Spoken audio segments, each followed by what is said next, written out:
What's up? It's your man Marv Glover. And the diligent, vigilant, meticulous, sagacious, conscientious, analytical, methodical individual, the chisel of the honest. And welcome to the Hold My Nuggets podcast, here where we talk 50% sports, 50% real shit, 100% of the time. And if you don't like that, you can hold my nuggets. Suck my dick. Episode number 10. Numero 10. We made it, bro. Is that what it is in Spanish? Listen, I hope so. I really, really do. I hope so. Episode 10, bro. I mean, it's been a long time coming. It really has. Who would have thought that we would have made it this far? You know what I'm saying? To episode 10. You know, like, Not really. I mean, all you got to do is just pull up, grab the mic, the headphone, tell the producer to get things started, and we good. I don't know what you're talking about. For the people that don't know, we do this at the studio. Let me tell you something. That studio fee is hitting. It's touching different. I know you the rich one here, so you perfectly fine. Yeah, I ain't got it. I don't know what this man talking about. I robbed the homeless man before I came upstairs. We don't got it. We just don't got it. You know what's crazy though? I don't got it. You got it. I have nothing. You the one who's on college tours. You talk about what college tour? What have you heard? This man just came back from headlining in Vermont. No. I was first of all, I was a feature. Don't do that. Oh, pardon me. No. He was a feature because he decided to pass off the headlining set. Let me tell you something. I'm so broke. It's ridiculous. You talk about broke, but they don't put. I ain't want to count somebody's coins. Yeah. I ain't want to count somebody's pockets. Right. But the deposit, the wiretap into his account was from the show non-existent. 5 figures. I'm telling you right now. Genjutsu. If you were the Genjutsu is what's going on right now, trying to make sure that you know that he don't get paid when in fact he does get paid. The man got a whole lot of money. I'm so broke, all right, bro. Pockets fatter than the unchiseled and honest. Man got a whole lot of money. All right, I'm a broke Money Man Marv. That's what they call him.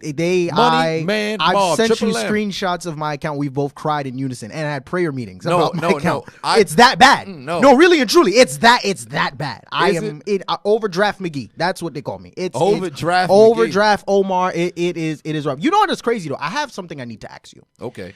We've been cool for quite some time now. All right. I want to make sure that I know I could confirm something. Your favorite NBA player of all time is who?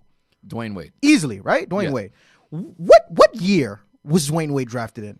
2003. You sure? 2003. That's yes, the year.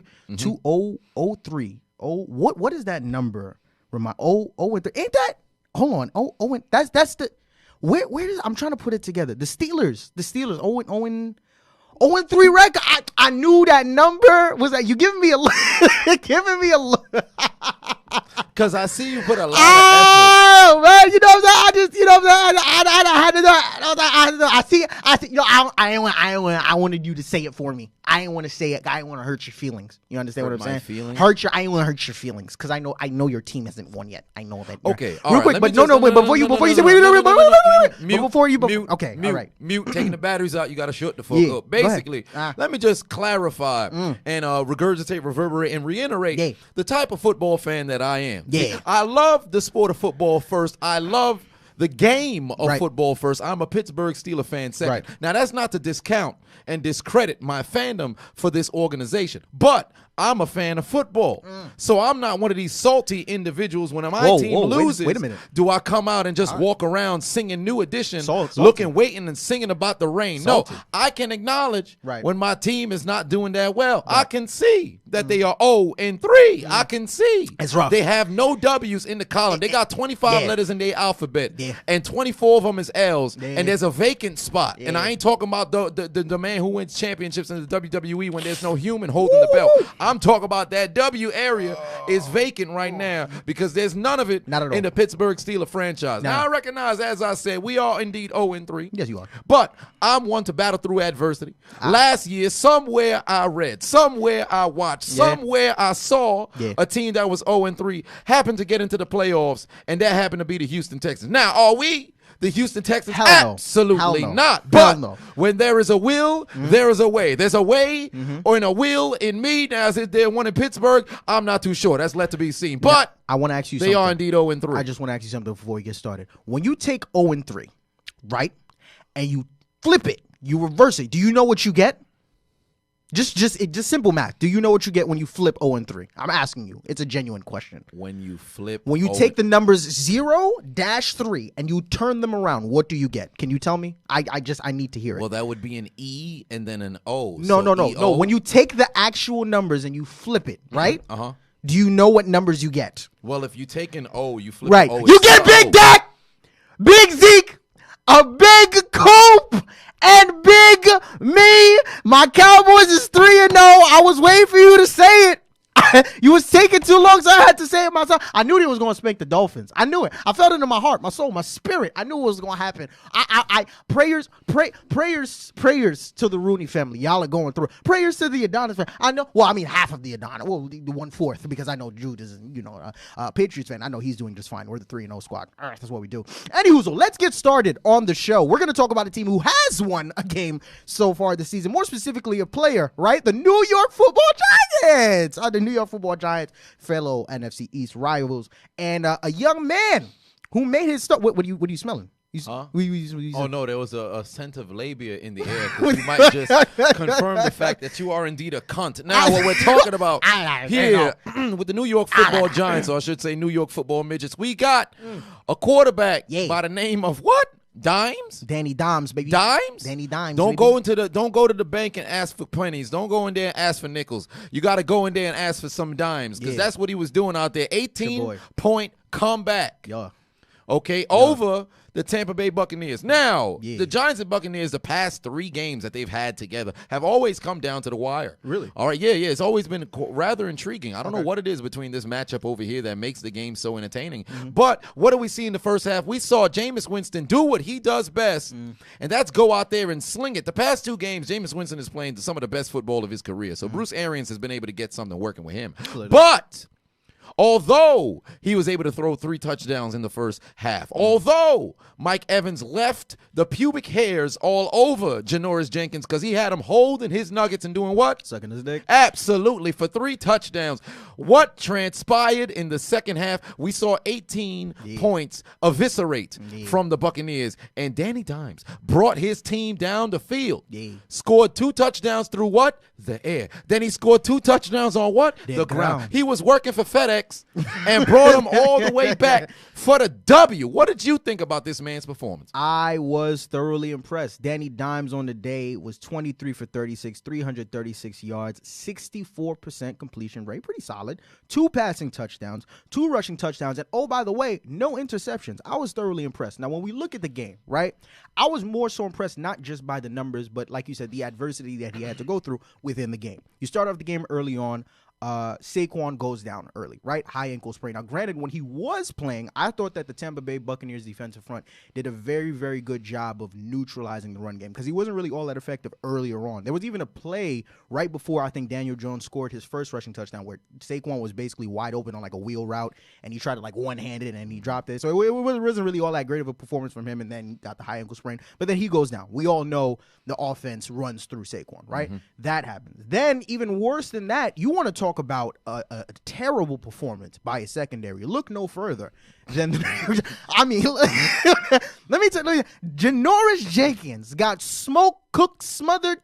He shellacked, and it was embarrassing. Put him on Cinnabar Island. Man could get burned any day, bro. It was so they looked so terrible, and it's one thing if if you're getting cooked or whatever, but you're able to stop in the red zone. Do you understand that the Tampa Bay Buccaneers scored on every single drive in the first half? When you look at it, they scored a touchdown on the first 2 drives back to back to Mike Evans, right? Then the following 2 drives, the third and the fourth drive, they score a field goal. Cool. 5th drive, a touchdown to Mike Evans again, on Janoris Jenkins again. Jesus Christ. And then the 6th and final drive of the first half, they scored a field goal. So for the entirety of the game, leading up until, I believe, the second, like you said, the second half, the Giants were coming from behind, right? And more so than that, like I said, even when Saquon was in the game, going back to when he was playing, given the way that the defensive front played, forcing neutralizing the run game, they wanted Daniel Jones to beat them. Yes. With his arm. Absolutely. And he did just that. I mean, first and foremost, we got to talk about that boy Evan Ingram, man. Evan Ingram showed up and he showed out, right? About damn time.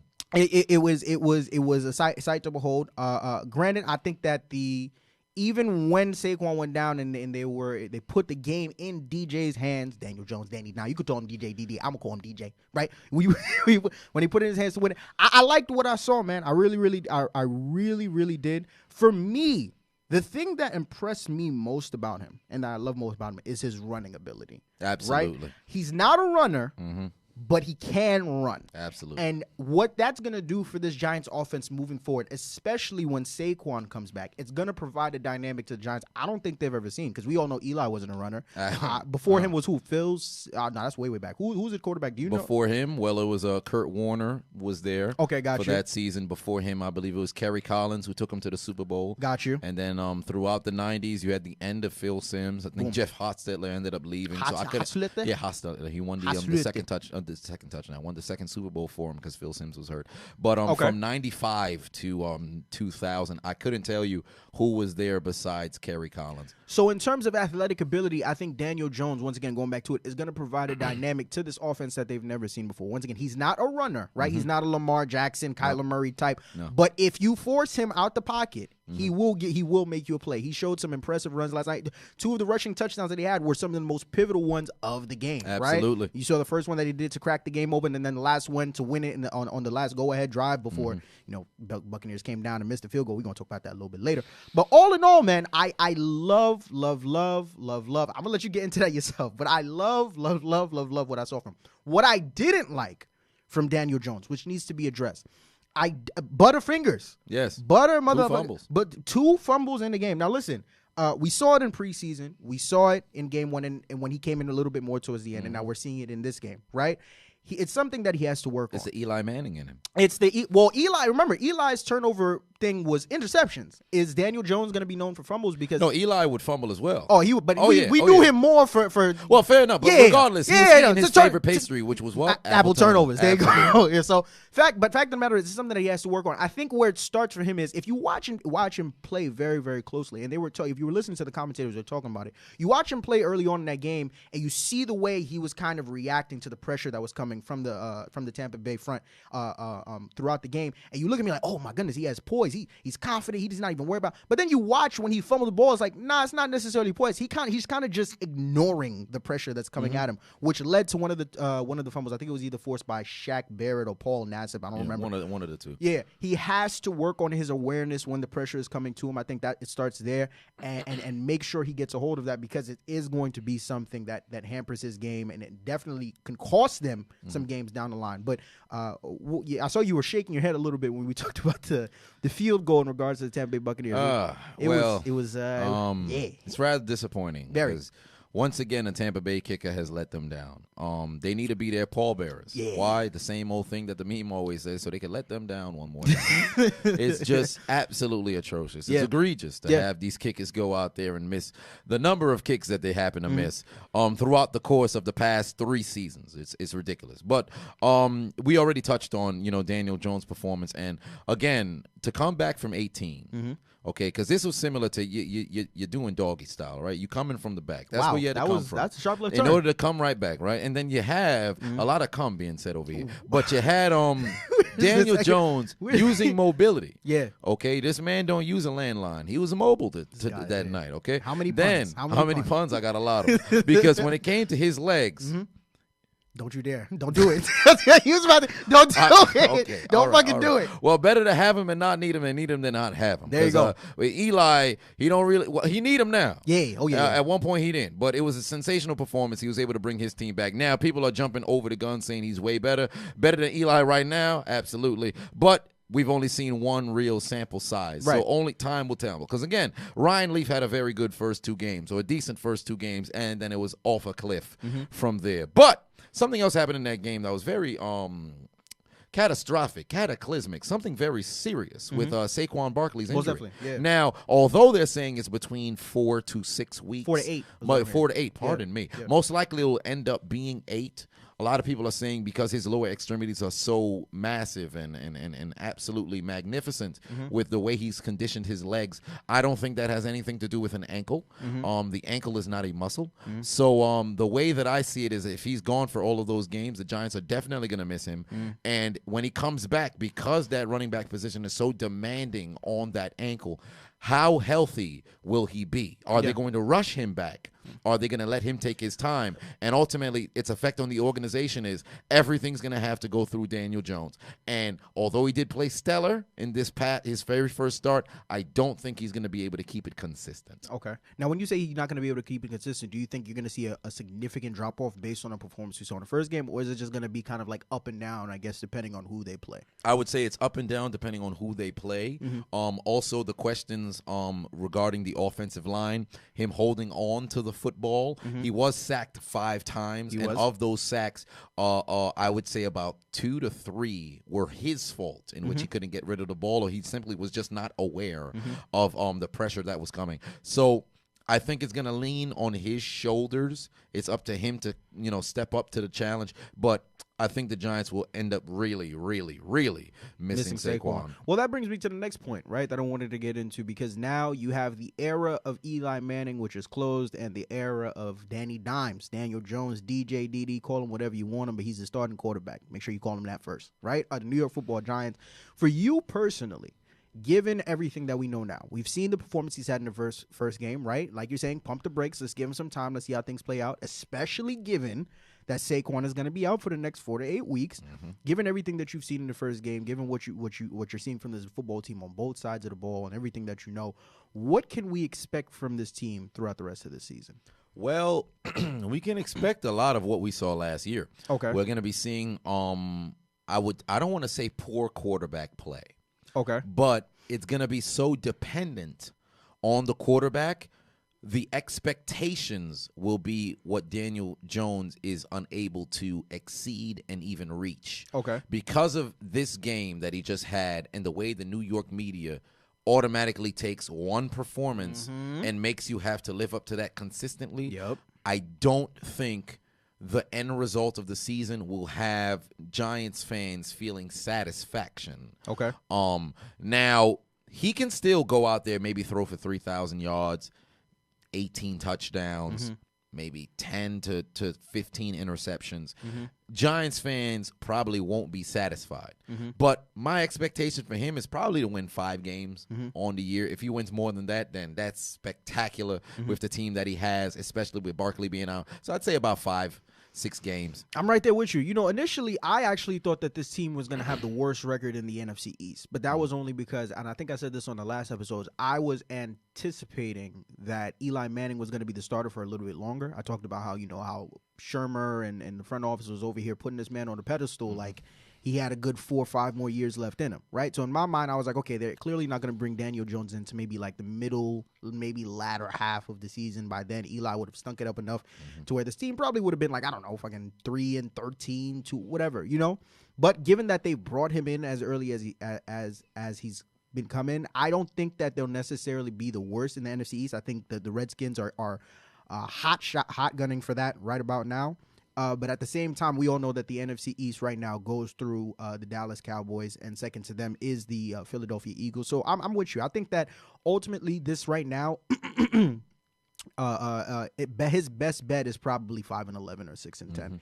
And I think that this year for him is just going to be about him getting acclimated to playing right on this level in the NFL. I think that moving forward, it's just about him building this chemistry with the offense. And once again, it's only one game, but you have to admit the way that he was connecting with Evan Ingram, with a Sterling Shepard was fairly impressive. We'll see how he'll do it against better offenses, especially once again now that Saquon is out moving forward. But this is not a contending year for them. I think that this year is just about them building him up. Right? And even with Saquon, I wouldn't want to run him to the ground either, because I think next year they'll be in more of an optimal position to contend based on what they do in the draft this year. I was of the mindset that they were going to go into the draft this year and get like maybe a star wide receiver, right? Maybe like a Jerry Jeudy out of Alabama or something like that. But given that Sterling Shepard and what we're seeing from Sterling Shepard and Evan Ingram, I think that they're going to lean more towards buffing up the offensive line along with helping out that defense, because my goodness, they definitely do need it. But yeah, this year is not a contending year for them.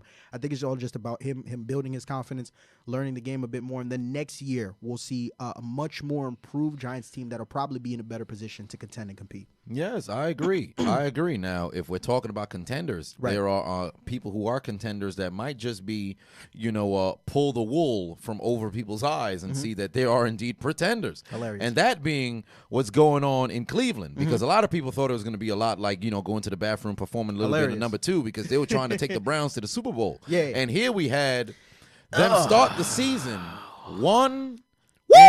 See, the Cleveland pastry chef, Baker Mayfield, B-May, went out there Bake May, and laid an egg for the second time in 3 weeks.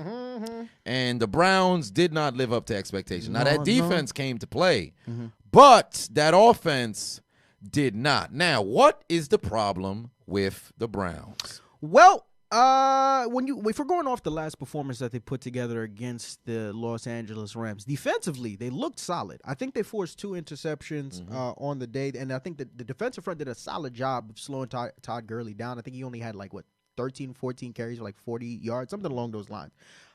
Listen, the Cleveland Browns right now are dealing with 2 very, very big problems. The first problem that they have is the offensive line, right? When they played the Rams, they did Baker Mayfield no favors all game long. The man was running for his dear life, all right?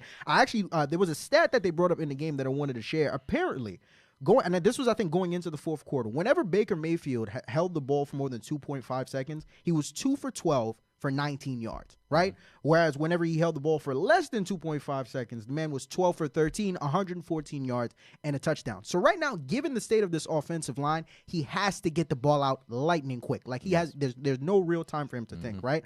The team right now, I think they lead the NFL in penalties, and it's mainly because of that offensive line, right? They can't block anybody, so every other call is either a holding or a false start. I mean, if you watch the game, Aaron Donald was literally walking, not excuse me, pardon me, thank you, ma'am. Hi, how you doing, Baker? I'm here to sack you. It was really one of those games. And Dante Fowler looked as if this man was a first-team All-Pro consecutively for the last 10 years. Ridiculous. Oh, and might I add, I'm happy you brought up the penalties as well, because I wanted to bring up the fact that I believe it was 6 pre-snap penalties that they had. Yep. And you had 3 in which there was false starts, and you had others which was illegal formation or illegal shift, whatever the case was. Yeah. So this shows not only do people the thing with false starts that always bothered me, because even playing football myself, the snap count. Same here. No, you don't know. Same here. But you know the snap count. How do you jump off sides? Then, with illegal shifts or illegal motions, your alignment, your assignment, your responsibility. Yeah. How you go out there and still mess that up? I've had 1 false start call on me ever, and that was my very first play on varsity. Hilarious. After that, I never went off sides, ever. Never happened.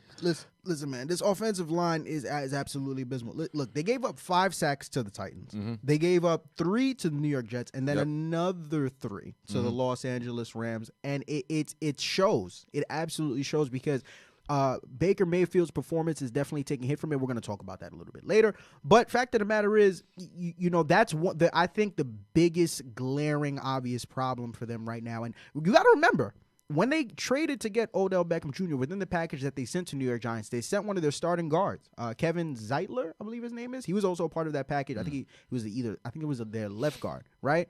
Pretty good guy, pretty good player. You got to think that they're missing him right now, because it's very evident in the way that the defensive fronts are just ripping through this offensive line. It's absolutely terrible. So there's that. But then second to that, it's the play calling. I think that ultimately there are a lot of key moments. If you could look at a lot of key moments in certain games, especially the first game against the Titans, and more specifically this game against the Rams. Look, man, it was 4th and 9. He ran a draw. 17-13. 9 minutes, 23 seconds on the clock. Why? With 3 of your timeouts remaining. What 3? Why would you run a draw? And it was the same situation as when you look at this Los Angeles Rams game, same exact situation as the Titan game. There was never a point in the game where you looked at them and you were like, you know what, this team is getting absolutely cracked. It was a little bit different with the Titans game, because in the fourth quarter, that's when he just started running the score up. But all throughout this game, the score was close, and you look at moments like that, and you're like, bro, why, what? Were you it's absolute. And for me, another big problem when you talk about the play calling, Nick Chubb, I think 96 yards on 23 carries. He could have had 100+ with a touchdown. There was one play, I don't know if you remember it, where he ran it like wide, big ass A gap, ran right through it for a touchdown. But then I think OBJ had like an illegal shift. Yeah. So they ended up taking it back, whatever the case may be. But I actually thought they underused him in that game. I thought he could have had a monster game because every single outside of like. He was really the only thing on the offensive side of the ball that was really like every time he touched the ball, just magic. Absolutely. Every single time. Like it was absolutely ridiculous. So, you know, I have so much problem. What did you see in the game? Well, you hit the nail on the head with the play calling because I feel as if and I'm happy you brought that up about with 2.5 seconds. He has it longer, it's terrible. When he has it shorter, it's great. Right. Baker, and the thing is, sometimes it's the play calling. Other time, Baker's just not making the right reads. True. And I think that's one of the things where I actually went on Twitter. I took to Twitter earlier today, and I was talking about it. I said the media is doing Baker Mayfield a disservice because they're talking about him when coming into this season because of the pieces that he had and the way he closed out last season. Oh, he's a top 10 quarterback, all this other stuff. Let him mature because throughout the first 3 games, this man has missed wide open receivers countless times. You can even make the argument he's missed them maybe 75% of every drive that he's thrown the ball on this season. Right. Now, it may not be wide open to where it's a touchdown, but it's open enough to where it can be a completion. He'll look at the first read and then immediately go, well, we're playing backyard football. Let me go look over. You're doing too much. You're supposed to go, okay, one's not here, two's not. It's got to be methodically done. And even if you want to freestyle, it can't make it that can't become your game because that was Johnny Manziel's game. And where's Manziel right now? We don't know. Nobody knows. Nobody knows. All right? So with Baker, he's got to be able to make those reads. Yeah. And his inaccuracy in that is what cost him. We went, what, 18 for 36 or something like that? He went 50%. Yeah, something. Yeah, one touchdown and 1 interception. Yeah. And it's not looking good. Right. The play calling and also the underperformance of Baker and the wide receivers' failure to get as open as I guess the Browns offensive coordinator and Baker expect them to be. I don't know if they expected people to be wide open because sometimes somebody has a step on somebody and the ball's not coming their way. So I'm confused. I'm perplexed. I'm flummoxed. I'm not sure when they're supposed to be getting rid of the football or who they're supposed to be throwing it to. Because if Odell Beckham got 2 steps on a cornerback, that's a completion. Most definitely. So why is he not getting the ball? It's ridiculous. It's confused. Jarvis Landry, all these other guys, they've got several different routes in which they've had a couple of steps, and Baker either missed them or did not see them at all. And when you go to the sideline, they have the iPads there. They have the Microsoft Surface Pro. They have all of those there to where you can look and say, "Oh, I took a look at this play. I missed you over here. We're gonna come back to it." And they don't come back to it. Listen. Very confusing. I'm not sure, but I put this. Their struggles are on Freddie Kitchens. Yep. They're on the play calling because he's the one who's calling the plays. Yes, and he they is. have an He's the offensive head coach coordinator. and the offensive He's coordinator. the one who's doing it. No, they have an offensive coordinator. It's not. He's Freddie Kitchens is the one who's calling the plays, but they have an offensive coordinator. Gotcha. I think he came from Tampa. Gotcha. And Baker Mayfield. It's the two of them together. Listen, you want to know the play that upset me the most? Last drive of the game. Browns. Fourth quarter. You're on the 4-yard line. 4 consecutive passes. Listen. Listen to me. 4 consecutive passes. 4 consecutive passes. The first pass, I don't even think he did. Like, Baker literally got it and just flung. just threw it out. Like, I barely saw any wide receivers get off the line. Like, he got it. And you don't know what I think.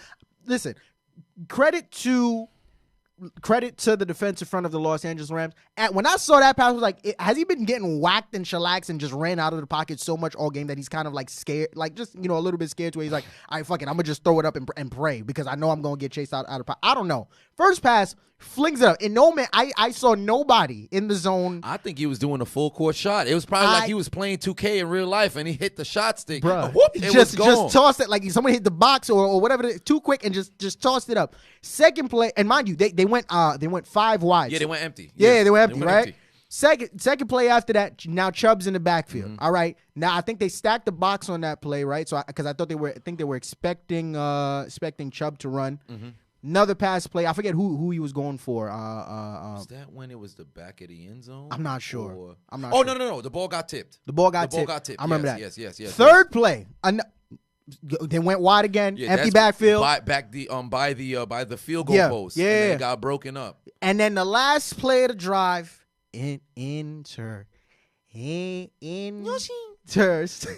Once again, like maybe like you're on the 4-yard line. Nick Chubb has been done.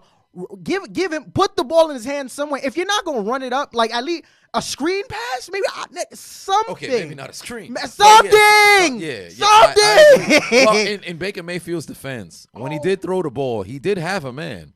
He just so happened to play for the other team. So it ended up getting that's what just intercepted. I mean, good Lord, what was that? Man, what was the play calling on the final drive? They marched down the field for nothing. Got a flag in their favor for nothing. Only to get inside the 5. What was the flag? I remember the flag. I think it was roughing the passer. I think it was roughing the passer. It was on. Was it on Aaron Donald? Perhaps. Because it might. It was, but I been. Remember there was one roughing the passer that he got. But it wasn't any. Like he kind of just pushed his face. Yeah, it was. So I think it was one of those. Because when you got the hands to the face, they don't do illegal hands to the face after the fact. So. Yeah. So I think that was the play. I remember. But in fact, you go down the field 4-yard line, not one run, nothing. You don't try. And I don't even think there was a play where you probably saw better than I did. I don't remember him even like really trying to target OBJ. Really, like I don't know. I don't know. I don't.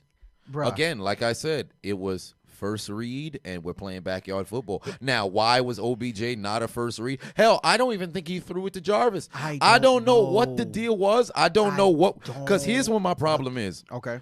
A coordinator and a head coach can call in a play, but once you go into that huddle and you take that snap, it is entirely in your hands, right? So it's in your hand. If you want to Peyton Manning it and say, yo, screw, if you want to Johnny Unitas it, if you want to Ben Roethlisberger it, if you want to Tom Brady, you could go out there and change whatever the play is going to be. Right.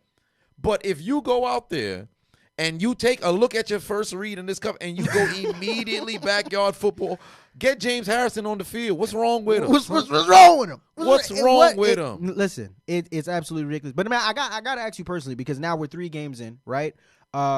I still think they have some time to turn things around. It's still fairly early. But given based on what we've seen, let's just call it what it is. The team has been underperforming. Well, at least absolutely. It's sad. It's really sad. But for me, I gotta ask you, who would you say is the biggest reason? Who or what or who would you say is the biggest reason for the Cleveland Browns' slow start? Oh, Baker and the head coach. That's right. it. Bottom line, Baker and the head coach. We touched on all of the reasons why. Right. It's Baker and the head coach. They've got to get their heads out of their gluteal cleft and go out there and play football. That's all it is. Yes, in between the cheeks. Okay, got you. Interesting. Do you think that Freddie Kitchens is going to make it throughout the season? Because I've told you. Absolutely. Really? I think he's going to finish the season. Okay. Really? Yes. I think he's finished the season, but when they end up going 6-10 or 5-11, with the way that they're playing football right now, he'll probably end up getting fired. But he will complete the season. Okay, got you. For me, just to add on to the point that you're making, I agree. It falls heavily on Baker and the head coach in Freddie Kitchens. For me, I said it all the way back from the Titans game, man. When you look at this team, I don't think there's any real clear-cut leader. Last year, we thought it was Baker, right? Because of all the moxie and charisma he displayed. He was puffing his chest out at Hugh Jackson, and I'm feeling dangerous. I woke up feeling all this other different stuff. But fact of the matter is, now we look at this team, we look at all the personalities that they've added, and we see everything that's going on. Granted, yes, it is still early. They still have time to build team chemistry. But when you think about the talent that is on this team, you think about what it means to be a great head coach, and you think about what it means to be a great head coach in the National Football League. When we look at guys like your guy, Mike Tomlin, right? Or son in Baltimore, is it Jim or John Harbaugh? I always get them mixed up. John Harbaugh. John Harbaugh and guys like that. We don't marvel at guys like that just because they are great football minds, but we also marvel at them because they're leader of men, right? These are guys that players want to play for. I don't really see that with FK, bro. I don't really see that with Kitch. I don't know. I agree. It's fairly early, so time will tell. He doesn't have that persona. He reminds me a lot of Mike McCarthy. So he's just there. Yeah. an offensive mind, and he just exists there. Right. And when the team does great, magnificent. When they do terrible, he kind of gets to dodge the bullet because the people who are on the field failing are supposed to be these big stars. But it's only a matter of time before the finger comes your way. Yeah. So ultimately that's what's happening for him. Now, if indeed he doesn't make it through the season and he's out of football, right? I'd highly doubt somebody would pick him up during the season the same way that the Bengals scooped up Hugh Jackson. So most likely Freddie Kitchens going to be on a couch, and sitting on that couch next to him might just be Antonio Brown. I don't know what the deal's going to be. But your man Antonio Brown, he wildin'. Because apparently he just retired from the NFL. Nothing is this man's fault. I have never seen, as I said before, I ain't never seen no self-destructing like this before since I battled like a group of Geodudes in my youth. This is wild, man. Your man's AB is bugging. AB maybe don't know his ABCs. Wait, hold on. That's your guy. He played for your team. Indeed, he did. I'm just saying that's your man. He crazy, you crazy. I both got wild mustaches.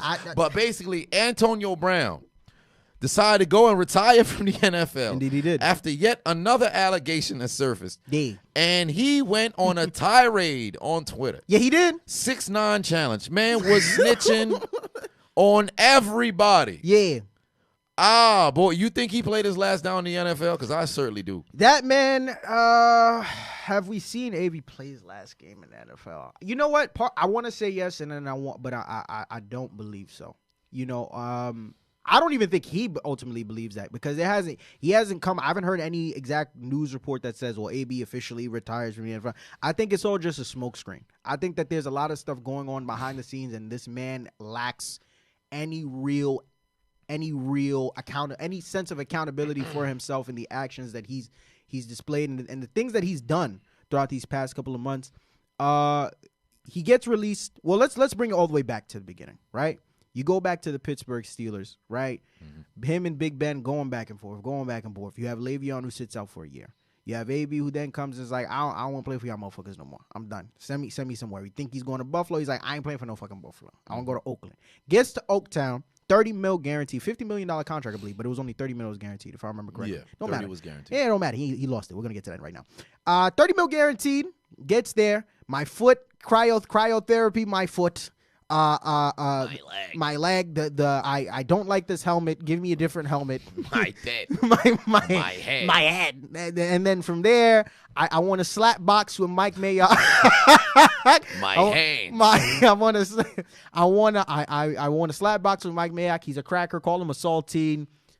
Get me off of this team. Fuck all that noise. Gets kicked off the Oakland Raiders. And I remember vividly, you took to Twitter and you went around and you was, because we all were thinking the same thing. He's about to get signed by New England. You said, hey, if you guys think that New England is going to stoop so low to sign this man and bring, after everything he's done, after everything he said, you have got another thing come, bing, your notification ring. Guess what? AB is a New England Patriot.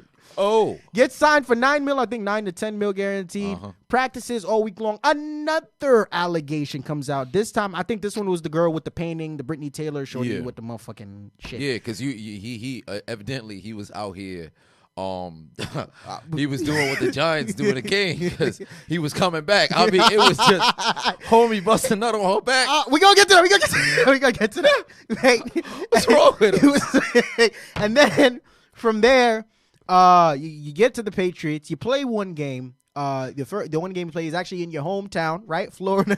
Stop being disrespectful. Stop being disrespectful. Have respect for her. I think. Well, I don't know who got the nut on the back. Was it Brittany Taylor? The world may never know. Somebody got nut on their back. I don't know. Somebody. And then you get there. You get to the Patriots, right? The nut touchdown. You get one touchdown. I think he got like 4 or 5 receptions, like 40, 50 yards. Yeah. No, I think it was like 80 something. 80? Yeah, I think it was like 80. Yeah. I think it was whatever. Like 5 receptions, 80 yards. There you go. A tud. He got a tud. A couple days later, apparently, son is sending group texts to Shorty. Oh, yeah. Pictures of her kids in the chat. Fucking calling her broke. I can't believe you do this broke shit. Threats. Just threats up and down the wazoo. Threats. What you gonna call them? Threats McGee too? Threats McGee. Everybody's nickname Edward McGee. McGee. So what you call JaVale McGee? McGee squared. And then from there, finally, Fire, because everyone's expected that. Nobody thought he was gonna make the full season. I know someone was gonna get released after one game. My goodness, you didn't even make the field in Oakland. You couldn't even make 2 games in New England. They dropped you. And when he did get dropped, Son went for everybody. My tweet came to fruition. What tweet you said? Huh? What tweet you talking about? The shit I was talking about before they signed Antonio Brown. Where you said he was gonna. I don't think I saw. Nah, that. when I said they'd be crazy to take somebody this destructive. So evidently I was right. And he came for everybody. Yeah. Oh yeah, he did. He came for your guy, Big Ben. He was a slut because he came for everybody. he came for whose son's name? He came for Robert Kraft. Well, yeah, listen. Wait, we're not even gonna. How you come for the man's that just signed? He came for Robert Kraft. Oh, AB. Son called him out on the because the massage parlor. Son wanted the happy ending. We ain't gonna talk about that right now. Son called him out.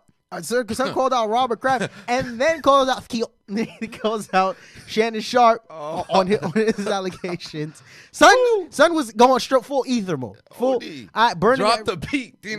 just burning every bridge, coming for every neck.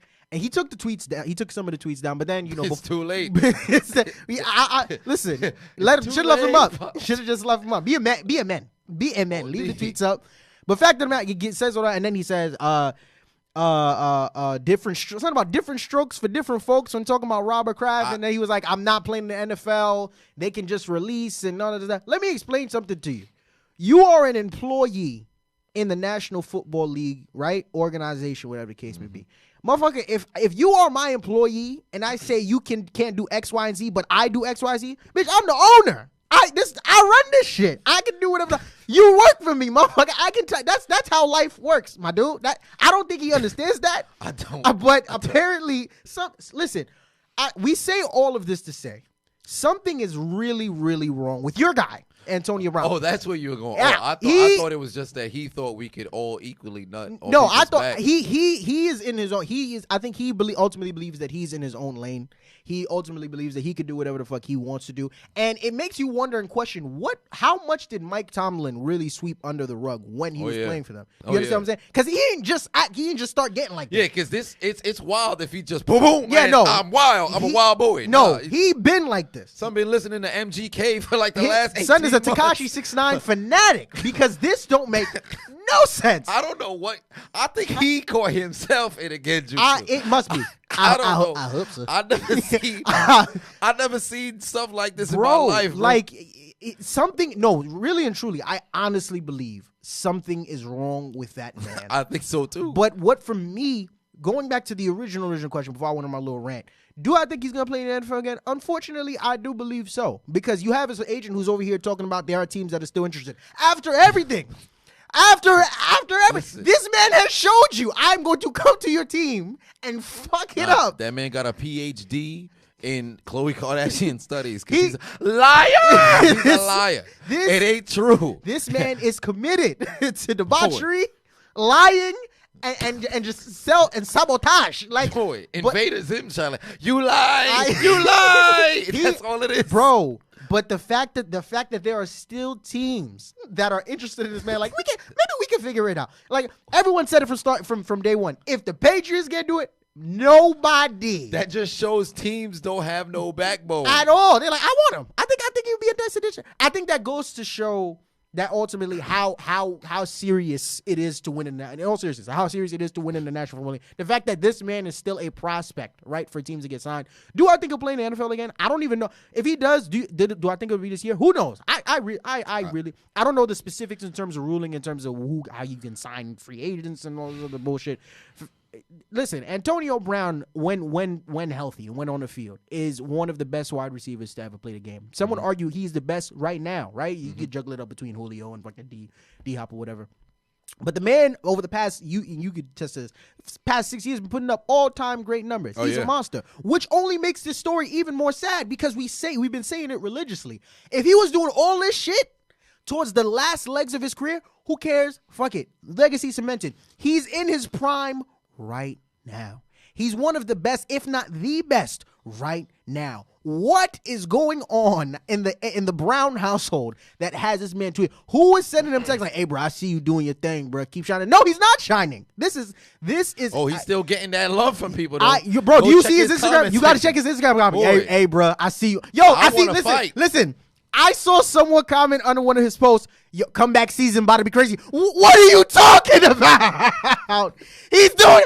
Listen. You put comeback season for when someone is injured, when someone is going through drug problem. This man is doing it to himself. Boy, somebody said stay strong, King. They want to hold you down. Stay strong for what? It's over. What's wrong with him? Boy, they talk about stay strong. He the one boxing He's himself. the one doing it to himself. Bro, you have people. Listen, he's shadow boxing himself and losing, son. And there are people under his comments talking like, "Hey, I'm going to ride with my dog today." All right, good luck. Good. Hey, and another thing, I don't know if you saw. Apparently, he's going back to school. I don't know. I did see that. Yeah, he posted a schedule. He's going back to Central Mich. Well, evidently, if they fail him on one exam, it's their the whole school got to come down. The whole school got to come down. Gonna bend it to the ground. It's over. This man, wait a minute. I think people should beware though. Because he going to school knowing his track record. He going to be a school shooter, but not with bullets. He going to be shooting. Come on, people. Oh, goodness. See? You took it too far. You took it too far. You're disrespectful. He going to be emptying the clip. Took it too far. Listen. Every day, all white party. 8 p.m. Did you read the email? Antonio Brown is shooting. Did you read the email? Nah, I ain't read the email. He opened it up. I didn't read the whole thing, but I remember he opened it up. He's like, "I nut on your back, bitch." Like it was. Yeah. I saw that. Yeah, bro. I can guarantee you. Oh my His God. first, when they ask him to write his thesis paper to get into school, first line of his goddamn paper gonna be like, "All my life I had to fight," because this man literally is the epitome. Of no do-goodery. So I don't understand if he grew up in a Haitian household. This clip for him. Listen, as Haitian people. We could never. Something like this can happen. You can't be an Antonio Brown and be Haitian at the same time. I think the fact that I think he had like a white wife or something like that. Or kids maybe even if he had a Haitian wife ain't letting this happen. Haitian anything ain't gonna let this go down. I think that's why it's so hysterical to us because we Haitian. We come from a different type of vibe, type of environment. You feel me? We don't fuck with that. You were born here, right? Or you were born? Oh here? Yeah, I was born here. Okay, got you. My spirit may have still been born here. I don't know why. You would think I was from him. I ain't got the vibes. Hilarious, but yeah, we were both born here in America. We both got them parents Haitian, parents Haitian. You feel me? And our parents do things differently. We tried to get into this a couple episodes before. You know what I'm saying? Got cut short. So I guess fuck it. We might as well get into it right now. Living Haitian. Life as un timon Haitien. That's Haitian kid for all the people out there. We're going to teach y'all some Creole. Mine a little bit better than his, so rock with me for a little bit. I'm going to teach y'all some things. But, man, I think it's safe to say, do we all have the same life growing up? Like fair. For the most part. Fair enough. Extremely strict. Couldn't go outside without permission. Nah. If you sneeze in the wrong area, you could get beat. Whoa. You live life... although you never performed any form of, fellatio because you're a heterosexual male, you spent a lot of time on your knee. Yeah, it's just it was very weird. A lot of ingenue. Which was very weird punishment. You just gonna tell me to just stay here on my knees? I never got the whole keep your hand out joint. Right. I'm just there like this. Like what's going on? I felt as if my life. I understand dwarfs. I understand midgets. Okay. Because I spent so much of my childhood. This guy's annoying. Yeah, as a shorter individual, walking around on my knee, unable to get any taller than where I was. Baton. I get why their life is the way that they are. Did you get? And I relate to you a little bit more. Did you? Don't do that. I'm 6'6". All right. Did you? Did you get beat? Whooped a lot as a kid?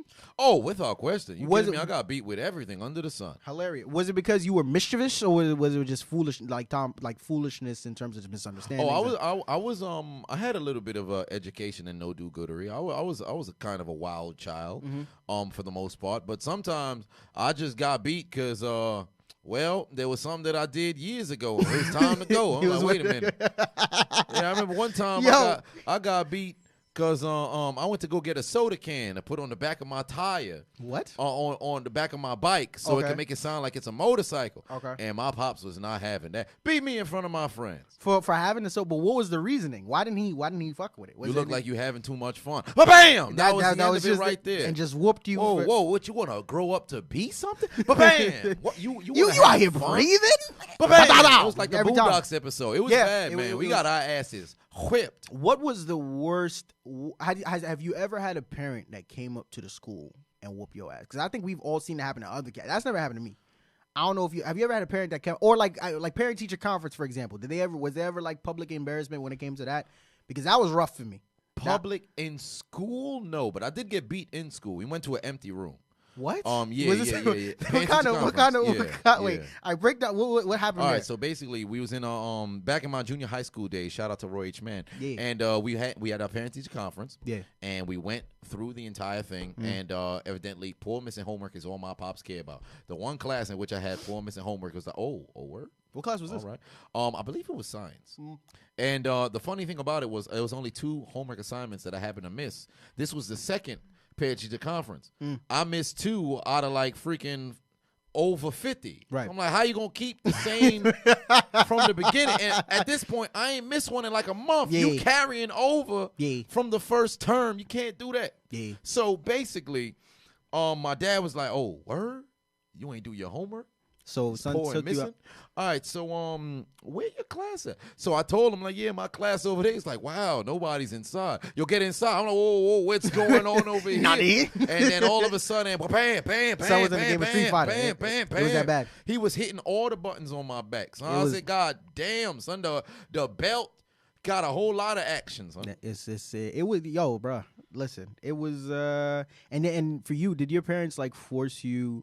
Because that was a school aspect of it, right? But then you had, obviously, the l'école la caille, l'église.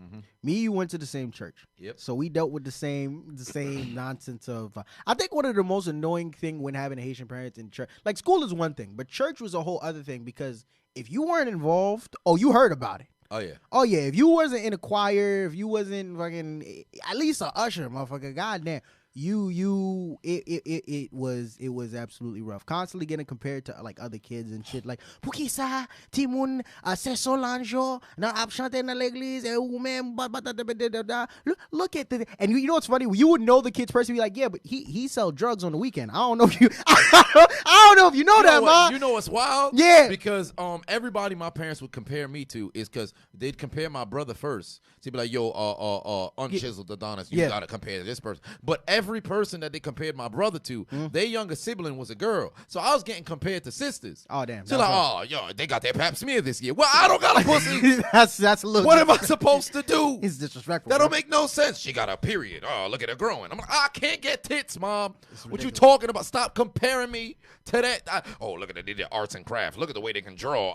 I'm into sports. Can we talk about the 6 touchdowns I scored in pickup football? Can we talk about that? They're not trying to hear none of that. That was never a thing. Never none of that. Irked my soul, man. Did they try and force you to get involved? Because I know you're very like you're very like, nah, I'm dropping that. Like that's your whole thing, right? You ain't really. I was in the choir. They made you sing? Yeah, I was singing. You a fucking lie. Which choir? I was in junior choir. Nah, bro. You was young. How did that go? Ages like 4 to, I think I stopped when I was 11. How did that go? Maybe 10. It was cool because I had a lot of friends that was there. I did a solo like maybe 3 times.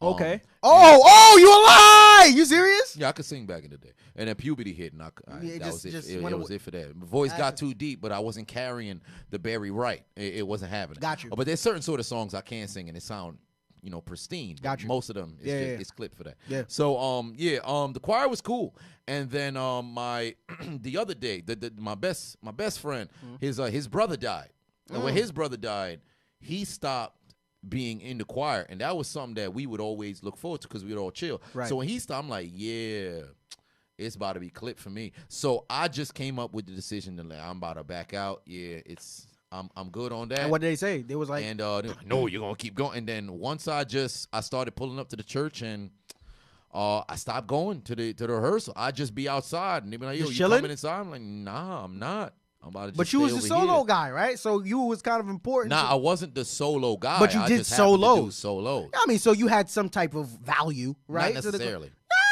Not necessarily. Okay, so when you stopped going, was it a big thing, or was it kind of just like, I guess motherfucking not right? Once I told them, it's perfect. And then how long before your parents found out? No, they knew almost. I'd say what 3 weeks maybe. Oh, okay, and then was it baton? Was it just like nah? All right. There was maybe like 2 beatings, and then after that it was like, well, we can't stop them. That's it.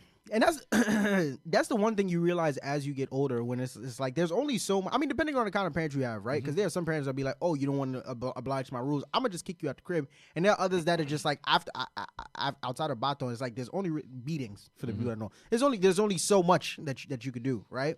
when it came to church, I remember my parents, because like I started off playing piano. And then from there, like my dad always wanted me to play piano for the church. So I started learning through some people. I was like, this is too much. I don't really want to do it. But they kept pushing me to get involved in something church-wise. I remember there was one time that I preached in the church. I don't think you were in the church around that time. I think you had left by then. When you preached? I preached. We had the in the youth church. day. Yeah, the Children's Day thing, right? Yes. I remember you said something about that. Yeah. I was unfortunate I couldn't come through. I recorded the whole thing. Nah. They have the tape somewhere hidden. I've never asked them for it. I don't want it. I'm going to see if they can. I might just do a commentary on it. Ladies and gentlemen, stay tuned. The Marv Glover touching the stage for the very first time. That would be wait, what happened? That was the very first time you ever graced the stage to bring forth, or you did a lot of spoken word. That hilarious. No, was that my first public speaking you talking about? Oh no. I've been doing, but in terms of preaching, that was my first and only time. Well, we're going to see the performance of Marv Glover preaching the word of Allah. Bro, whoa, wait a minute. Ain't no hamdu Allah over here. We talking about Jesus Christ. Whoa, why you say halal? I said hamdu Allah. Hamdu. Whoa, Jesus Christ. Hamdu Allah. Hold on. Is that how you pronounce it? They all the same. Wait, first, you about to get our podcast canceled. I see what you're trying to do here. No. I see what you're trying to do here. You trying to get us canceled. I'm trying to keep it PG-13. Don't smile. You know what you're doing. PG-13? You know what you're doing. What did I do? I'm trying to have a family-friendly conversation about the church. You feel me? But no. I preached that one time. Yeah, I preached that one time. That was cool. And then after that, they was like, yo, you got to preach again. I was like, nah, son. I just really wanted to try it out. It was cool. But I was like, if you a preacher, there's a certain level of responsibility and shit that comes with it. I didn't want to do it. So then from there, they kept trying to push me. Finally, I joined the choir. I was in the choir for like a month. And of all the singing that a little bit longer, like 2 months. And then, like, I never really sang. And on top of it, I'm short. No, like, I'm going to explain it to you. I'm going to break it down. No, I sang, but I didn't sing. So, like, let me break it down. I sang, but I didn't. So listen, I was on the track team. I ran, but I didn't run. No. Wait. So look, I'm a shorter dude, right? So they put me in front, obviously, right? And that messed me up because it's like I never had no confidence in my voice because I just can't sing. So I would mouth the words, but they never. So you would lip sync? Yeah, lip sync. This man was Britney Spears. Yeah. You know what I'm saying? Because I can't sing. So if you gonna force me to sing, I'm gonna just mouth the words just like that, and I'm gonna keep it pushing, and it worked. And then around the time as I gave like how every year the choir is supposed to have like a break or something like that. So they had a break for like a month and I was like, okay, cool. And then the break stopped and I was like, nah, I'm not coming back. Like I just never told my parents. I was like, yeah, break going. Break going. And then that was it. But then church was different. But I think when you talk about like Haitian upbringing and shit like that, I don't know for you personally because you're a little bit older than I am. Do you still feel like some of the effects of like the kind of parenting, like in terms of just like how you approach life and just your social skill, shit like that? Oh, absolutely. Yeah, I'd say that much. When I was I can't even say when I was because I am a bit antisocial there, but I can be right, outgoing as well. Right. But it always stemmed from, because my parents kept me very segregated from everybody else. It was just, you go to church, we together. You don't go to church, fuck you. That's just what it was. So when I got older and I started meeting other people, like, oh wow, there's people outside of the church. You talk too? Over there. You speak. Can we crawling on the ground like there's the light. Hang out? Can we so it was stuff like that. But till this day, the things that they implemented in me from a young age, it's always in the back of my head. But I've been able to grow out of most of it, but it's definitely had an impact. Yeah, like there's certain things like I hear motherfucker, obviously, I'm like 21 or I hear motherfuckers talk about, I slept over, I had my girlfriend sleep over. I'm like, you had your girl. Yeah, with your parents in the house. Yeah, they know that she's there all the time. Excuse me. What? No. Stuff like that ain't happening in the Haitian household. I can't. The only people that have ever been in my house outside of family, and there's even some family that's never been inside my crib. That's how you listen. You got a strict ass. When you got family, blood, I know the feeling. That never been in the crib, bro. There's family that's never been in my crib. The only way you're allowed to come in my crib apparently is if you've gone to church with us. If you've never been to church with us or you don't go to church, you ain't allowed in my crib. It's one of those things. It's like. Ain't no shorty that's been in my. I have a patio. Ain't nobody even been on the steps coming into my crib. Well, I gotta think about it. Whenever I try to go to your crib, I could have. Yeah, no. It's slow. It's slow because if you ain't going to the church, they just don't. They ain't rocking with it. Fair enough. You know what I'm saying? So it's one of those things. But it's like when I hear stuff about like girlfriends sleeping over and all this craziness, I'm like, all right, cool with that. Or like when I hear motherfuckers talking about like. I would be texting someone like a Jamaican friend of mine or just like a regular Black American friend or whatever the case may be. It'll be 3 o'clock in the morning and be like, yeah, I just got home. You just got home. you just got home. Bro, listen, 11:59 on the dot, 21 years old. My parents know my every single move. I'm getting like 90 texts, 80 calls. Where are you? When do you come home? My phone has not stopped vibrating since we started. Yeah, it's one of those things, so bro. It's been like that, son. They want me to wrap up anything that I ever tried to do. It's absolutely ridiculous. But no, that like living Haitian is definitely crazy. Obviously, we're gonna get more into it another time. But I think that concludes. Kind of transition. I don't know. I had to do something. What are you pointing your finger at? My fans. So, because you know they out there. This kind of aggressive. Yeah, okay. You know, why you get hairier from your bicep all right, to your you know what? fingertip? That I think you be. We ain't gonna talk about that not right at all. now. But what we are gonna talk about is the conclusion of episode number 10, our first double-digit episode ever. More to come. You feel me? 100 episode 100 gonna be crazy. Episode 100 gonna be crazy. I know. I'm thinking a little far, but episode 100 gonna be crazy. It's on the way. It's coming. All right. We're gonna have a twerk team in here. All right. Whoa, wait a minute. I ain't paying for them either. But put it on the mustache. In more ways than one. This has been delivered to you. Yeah. By who? Your boy Marv Glover, natural born lover, chicken preferably smothered, built like no other. Tuck a baby in some covers, go and kiss his mother.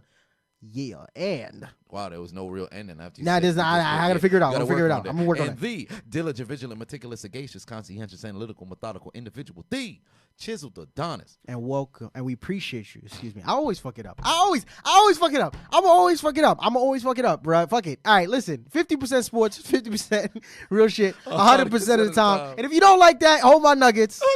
Thank you. Good night. God damn.